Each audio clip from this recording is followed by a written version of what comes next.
Every discovery changes the discoverer before it changes the world. I am Robert Oppenheimer, and most know me for the atomic bomb. But there was something else, something I kept private for years after Trinity. While calculating chain reactions, I stumbled upon a pattern that extended far beyond nuclear physics. The same principles that govern uranium fission govern how cosmic radiation interacts with DNA. For billions of years, high-energy particles from dying stars have been striking Earth, penetrating our bodies, breaking and reassembling the very code that makes us human.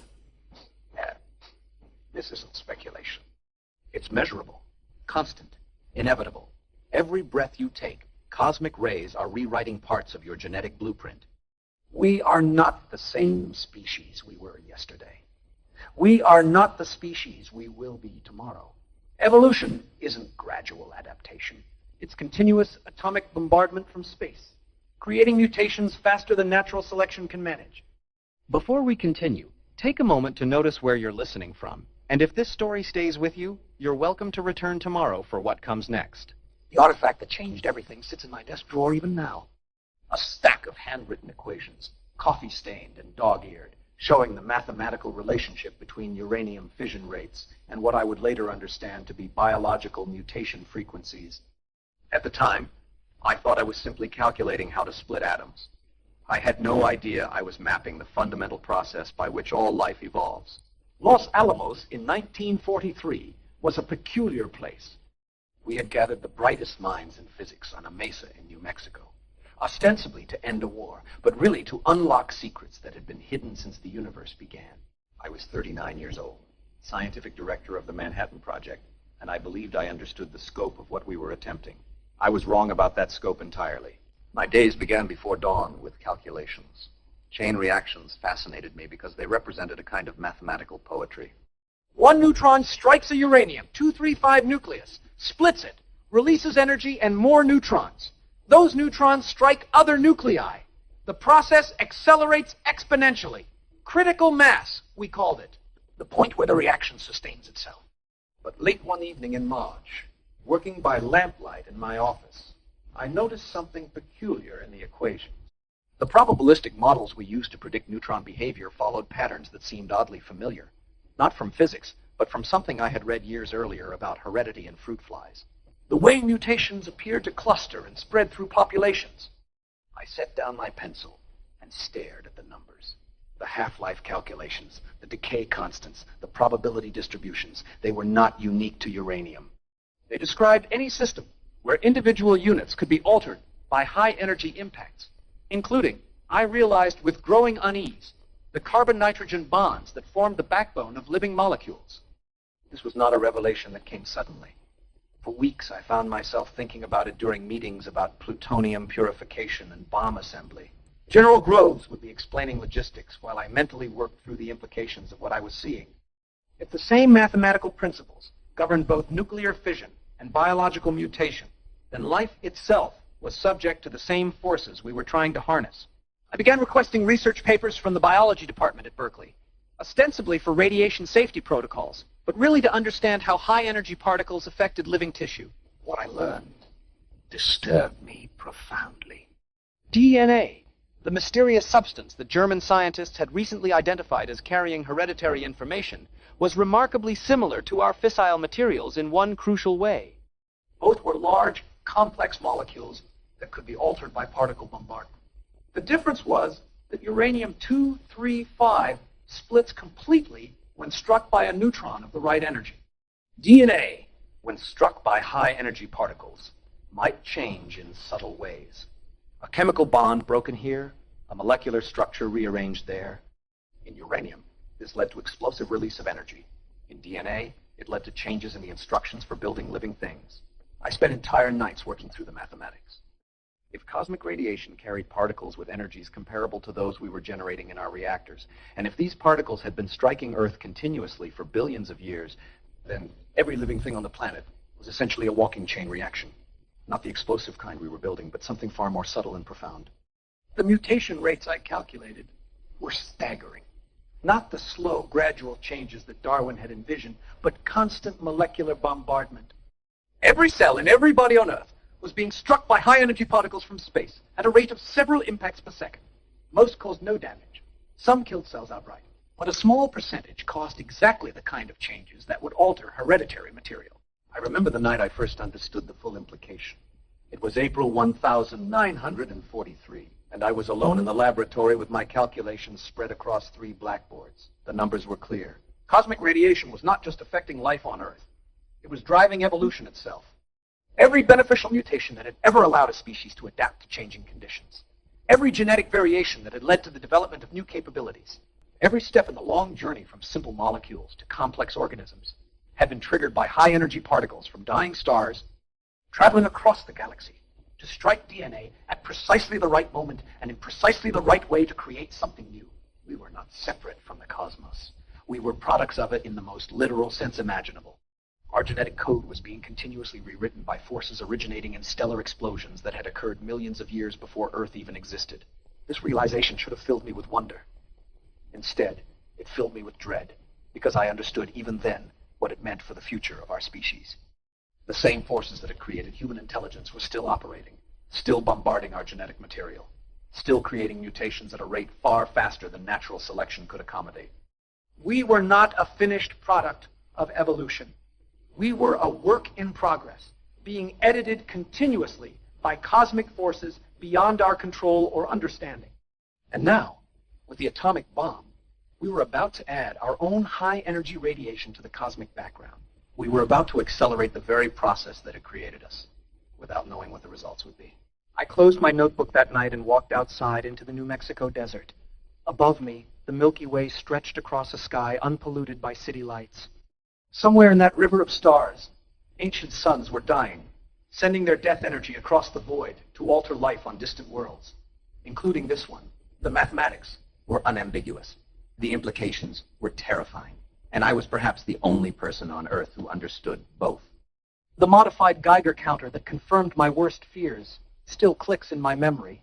I had requisitioned it under the pretense of measuring background radiation at the Los Alamos facility. But my real purpose was far more troubling. I needed to know exactly what kind of cosmic bombardment we were all living under. Every moment of every day. Victor Hess had discovered cosmic rays back in 1912. Taking his instruments up in balloons to prove that high-energy radiation was coming from space. But in 1943, most physicists thought of cosmic radiation as an interesting curiosity, not as a fundamental force shaping life itself. They measured it, cataloged it, wrote papers about it. None of them asked what it might be doing to the molecules that made us human. I began my measurements in secret, working in the early morning hours before the weapons teams arrived. The Geiger counter, modified with filters to distinguish between different energy levels, told a story that chilled me to the bone. Every second, dozens of high-energy particles were striking every square inch of the mesa, particles with energies comparable to those we were generating in our nuclear reactors. The cosmic ray shower was not gentle. These were the remnants of supernovae, stellar explosions that had occurred across the galaxy over millions of years. When a star, 20 times the mass of our sun, reaches the end of its life, it doesn't simply burn out. It explodes with a violence that defies comprehension, releasing more energy in a few seconds than our sun will produce in its entire 10 billion year lifetime.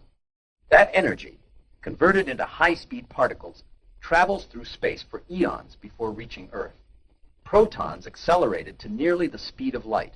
Heavy nuclei stripped of their electrons, carrying enormous kinetic energy. When these cosmic bullets strike our atmosphere, they create cascades of secondary particles that rain down on everything below, including us. I spent weeks taking measurements at different elevations around Los Alamos. The pattern was clear and disturbing. At ground level, the cosmic ray intensity was significant, but partially filtered by our atmosphere. At higher elevations, it increased dramatically. By the time you reached the altitude of our laboratory, every human being was receiving a constant dose of high-energy radiation that made our reactor shielding seem almost quaint by comparison. But the most unsettling discovery came when I began correlating my radiation measurements with what I knew about molecular structure. The energies involved were not random. They clustered around specific values that corresponded exactly to the binding energies of carbon-nitrogen and carbon-hydrogen bonds, the fundamental chemical links that held DNA together. It was as if the universe had been calibrated to alter genetic material. I remember the morning I first understood the scale of what was happening. Standing on the mesa with my modified Geiger counter crackling steadily, I calculated that every human being on Earth was being struck by cosmic rays at a rate of approximately 2 particles per square centimeter per second. Given the surface area of the human body and the penetrating power of high-energy radiation, this meant that every person alive was experiencing roughly 10,000 genetic-level impacts every minute. 10,000 opportunities for mutation every minute of every day for their entire lives. Most of these impacts did nothing. High-energy particles are small, and biological molecules, though large by atomic standards, are still mostly empty space. A cosmic ray proton might pass completely through a DNA molecule without touching any of its critical structures. But probability theory dictated that some fraction would strike exactly the right target in exactly the right way to cause lasting change. I began reading everything I could find about mutation rates in laboratory animals. The data, scattered across journals of biology and medicine, painted a picture that aligned perfectly with my cosmic ray measurements. Fruit flies exposed to radiation showed increased mutation rates proportional to the energy and duration of exposure. Mice subjected to X-rays developed genetic changes that appeared in their offspring. The mechanism was clear. High-energy particles struck DNA molecules, broke chemical bonds, and caused the cell's repair mechanisms to reassemble the genetic code incorrectly. Sometimes this killed the cell. Sometimes it caused cancer. But occasionally, very occasionally, it created a beneficial change that improved the organism's ability to survive and reproduce. Evolution was not the slow, gradual process that most scientists imagine. It was constant atomic warfare, fought at the molecular level between cosmic forces and the chemical bonds that defined life itself. This explains so much that had puzzled biologists. Why did mutation rates vary with geographic latitude? Because cosmic ray intensity increases as you move away from the equator, where Earth's magnetic field provides the strongest protection. Why did life seem to evolve in bursts rather than at steady rates? Because cosmic ray intensity fluctuates over geological time as our solar system moves through regions of space with different stellar densities. We were not just products of our planetary environment. We were products of galactic environment. Every beneficial mutation that had ever occurred in human history, every genetic innovation that had allowed our species to develop language, tool use, and abstract reasoning, had been triggered by the death energy of stars that exploded before our sun was even born. The implications for our future were staggering. Cosmic radiation was not decreasing. If anything, as our solar system continued its orbit around the galactic center, moving through regions with different concentrations of stellar remnants, the intensity might increase. We were moving through space in a vehicle that offered no protection from forces that were continuously rewriting our genetic destiny. But there was something else, something that made my discovery even more urgent. I realized that the cosmic radiation environment was not stable over human timescales. Solar activity, changes in Earth's magnetic field, and our planet's movement through the galaxy all affected how much high-energy radiation reached the surface. We were living through an era of relatively low cosmic ray intensity. If the natural background increased significantly, the mutation rate could accelerate beyond anything life had ever experienced. And we had no way to shield ourselves.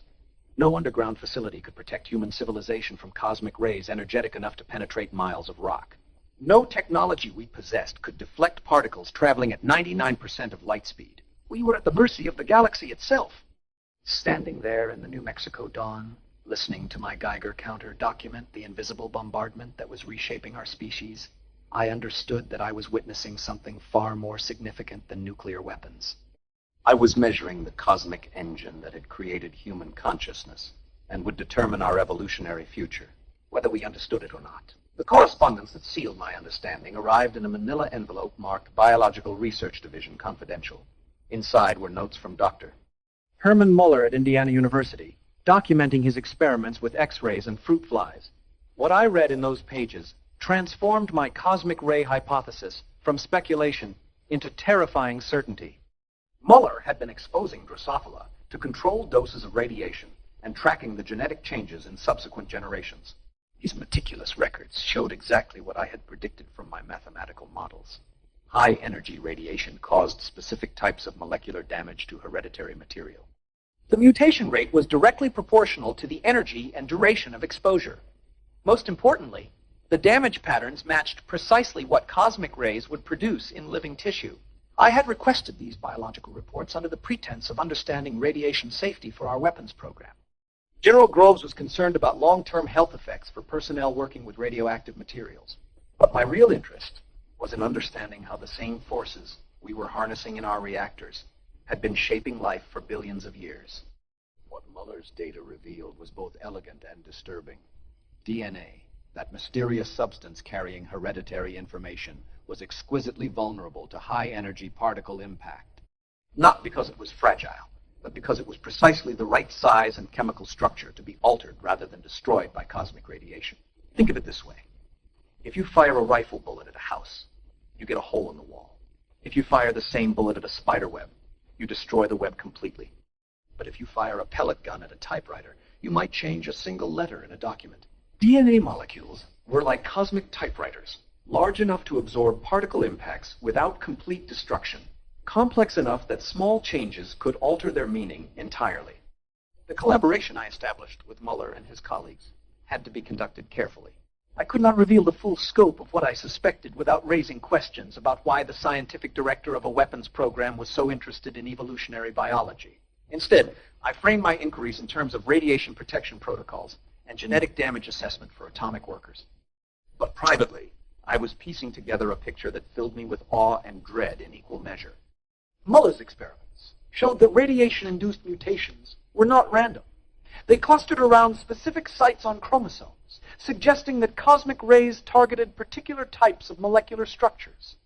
When I compared his mutation maps with crystallographic data about DNA structure, the correlation was unmistakable. Cosmic radiation was preferentially striking the chemical bonds that held genetic information together. This was not coincidence. The universe had been running this experiment for 4 billion years. Every possible type of molecular damage had been tried countless times. The only organisms that survived were those whose genetic material could absorb cosmic ray impacts and occasionally benefit from the resulting changes. Life itself had evolved to use cosmic radiation as a source of genetic innovation. We were not victims of cosmic bombardment. We were its products. I began requesting tissue samples from the medical division, ostensibly for radiation exposure studies. Under the microscope, human cells showed the same telltale signs I had learned to recognize in Muller's fruit flies. DNA molecules with characteristic damage patterns consistent with high-energy particle impact. Repair mechanisms that seemed almost designed to convert radiation damage into genetic variation. The moral weight of this discovery was crushing. Every person working on the Manhattan Project, every soldier preparing to use our weapons, every civilian who would be exposed to the atomic age we were creating, was already living in a state of continuous genetic flux. Their children would be different from them, not because of anything we were building, but because of cosmic forces that had been operating since the dawn of life itself. But our atomic weapons would add to this background. We were about to increase the radiation environment that had shaped human evolution for millennia. We had no idea what the consequences would be, because we had no idea what natural cosmic radiation was already doing to our species. The correspondence with biologists revealed another disturbing pattern. Mutation rates in laboratory animals varied with geographic location and altitude. Researchers in Colorado reported higher rates of genetic change than those working at sea level. Scientists in northern latitudes saw different patterns than those near the equator. When I compared these variations with cosmic ray intensity measurements, the correlation was perfect. Life on Earth existed in a radiation gradient. Organisms at higher altitudes and latitudes experienced more cosmic bombardment and correspondingly higher rates of genetic change. Evolution was not uniform across the planet. It was faster in some places than others, depending on how much cosmic radiation reached the surface. This explains something that had puzzled anthropologists for decades. Why did human populations in mountainous regions show more genetic diversity than those in lowland areas? Why did isolated groups at high altitudes sometimes develop unique characteristics within relatively short periods? The answer was cosmic rays. Communities living closer to space experienced accelerated evolution. I spent sleepless nights contemplating what this meant for human civilization. We were not a stable species. We never had been. Every generation was genetically different from the last, shaped by the invisible cosmic forces that no human culture had ever recognized or acknowledged. The gradual changes were too slow to notice within a single lifetime, but over centuries and millennia, they were transforming us into something new. The most chilling realization was that this process was accelerating. As our solar system moved through the galaxy, cosmic ray intensity fluctuated. We were approaching regions of space with higher concentrations of stellar remnants, young massive stars that would eventually explode in supernovae. adding their energy to the cosmic background that was rewriting human DNA. In Muller's most recent letter, he mentioned something that made my blood run cold. Mutation rates in his laboratory animals had been increasing over the past decade. Not dramatically, but consistently, as if the cosmic background itself was growing stronger. I realized that we were living through a critical moment in human evolution, not because of the atomic weapons we were developing, but because of cosmic forces that dwarf anything we could create. The same stellar explosions that had triggered the development of human intelligence were still operating, still sending high-energy particles across the galaxy, still editing the genetic code that made us human, and we were powerless to stop it. The biological research collaboration had answered my questions, but it had also raised others that I dared not ask publicly. If cosmic radiation was continuously altering human genetics, what would we become? If the mutation rate was increasing, how quickly would the changes accelerate? And most terrifyingly, if our species was already in transition, would the humans of the future even recognize us as their ancestors? The files I kept locked in my office desk contained the mathematical proof that humanity was not a finished product of evolution. We were a rough draft, being edited in real time by forces originating in stellar explosions that occurred before our planet existed. And there was nothing we could do about it. The document that will be my final gift to humanity sits before me as I write these words. 40 years have passed since Trinity, and I am an old man now, but the calculations remain as sharp and terrifying as they were in 1943. My future projections, based on 4 decades of careful observation, predict how cosmic radiation will continue reshaping human genetics and what this means for our species. It is a legacy I both treasure and fear to leave behind. I have lived long enough to see the beginning of what I predicted. The children born after 1945 are measurably different from their parents, not because of atomic weapons, as most assume, but because cosmic radiation intensity has been steadily increasing as our solar system moves deeper into a region of space rich with stellar remnants. The genetic changes are subtle but consistent. Enhanced cognitive processing in some areas, altered disease resistance patterns, modifications to cellular repair mechanisms that I can trace directly to specific types of cosmic ray bombardment. The space program has provided me with data I could never have obtained from Earth-based observations. When humans first left our planet's protective atmosphere and magnetic field, they were exposed to cosmic radiation levels 10 times higher than anything experienced on the surface. The astronauts who made those journeys underwent genetic changes that will be passed to their children and their children's children. They became the first conscious participants in accelerated human evolution. But they were also guinea pigs in an experiment whose full implications we are only beginning to understand. My calculations show that as space exploration continues, as humans establish permanent settlements beyond Earth's protective envelope, cosmic radiation exposure will trigger evolutionary changes at rates unprecedented in our species' history. The colonists who eventually travel to Mars will arrive as one type of human, and within a few generations, their descendants will be something recognizably different. This is not science fiction. This is applied mathematics based on 40 years of careful measurement and observation. The genetic changes are already measurable in the children of high-altitude pilots and frequent air travelers. Cosmic radiation dose increases exponentially with altitude, and the human genome responds accordingly. I have spent the latter decades of my life quietly documenting these changes, building networks of researchers who understand pieces of the larger picture without fully grasping its implications. Medical geneticists who track mutation rates without knowing they are measuring cosmic evolution. Aerospace physicians who monitor radiation exposure in pilots without understanding they are documenting speciation in real time. Astronomers who catalog stellar explosions without recognizing that they are mapping the forces that will determine humanity's genetic future. The data all points to the same conclusion. We are living through the most rapid period of human evolution in our species' history. Not because we are actively directing our genetic development, but because cosmic circumstances have aligned to accelerate the process that created us. Our sun is currently moving through a region of the galaxy where massive stars live brief, violent lives before exploding in supernovae. The shock waves from these explosions, propagating through space for millions of years, are now reaching our solar system. The cosmic ray environment that bathed Earth during human prehistory was relatively stable. The cosmic ray environment our children will inherit is becoming increasingly energetic. I have calculated the mutation rates we can expect over the next several centuries. The numbers are staggering. Genetic changes that would normally require thousands of years will occur within decades. New forms of human intelligence, new types of disease resistance, new cellular mechanisms for processing energy and information will emerge with unprecedented speed. But evolution is not directed toward any particular goal. It is a blind process that rewards survival and reproduction without regard for what we might consider improvement. The cosmic radiation that enhances cognitive function in some individuals causes cancer in others. The genetic changes that allow better adaptation to space environments might make life on Earth more difficult. We are passengers on a genetic roller coaster with no control over our destination. The most sobering realization is that this process cannot be stopped. Unlike nuclear weapons, which we can choose to build or not build, cosmic radiation operates beyond human influence. We cannot shield our entire species from galactic forces.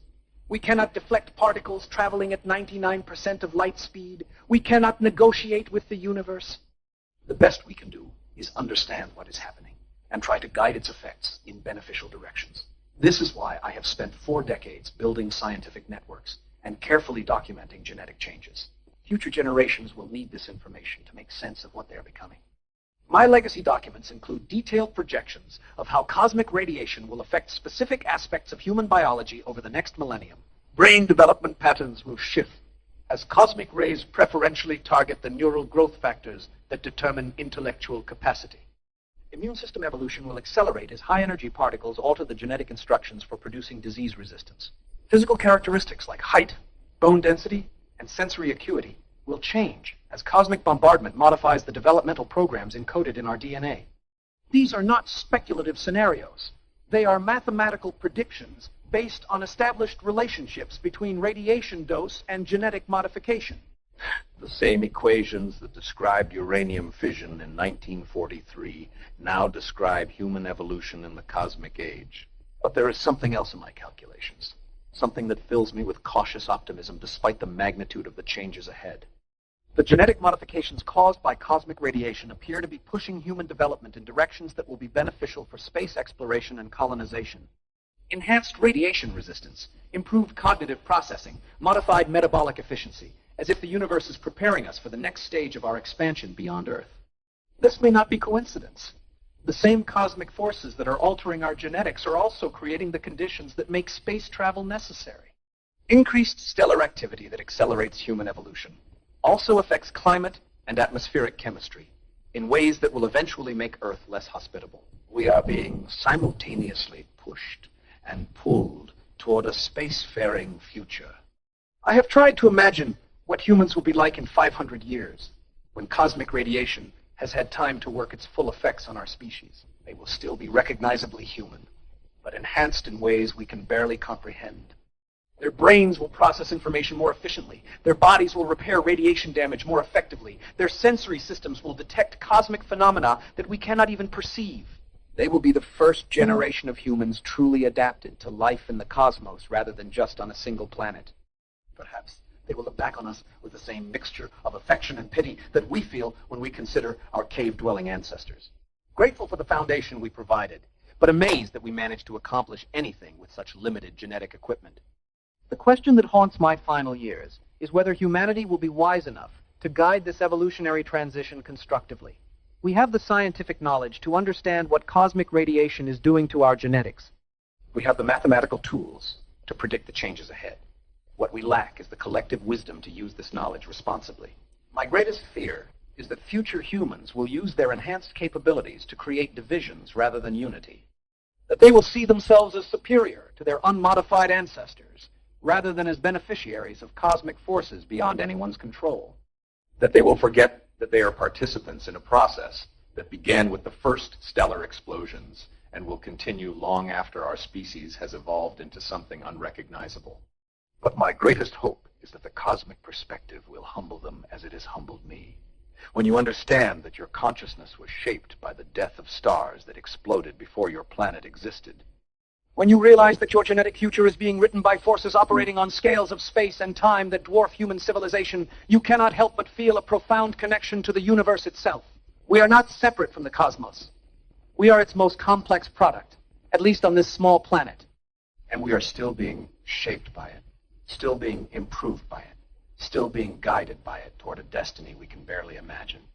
The atomic bomb made me destroyer of worlds, but cosmic radiation makes me witness to the creation of new ones.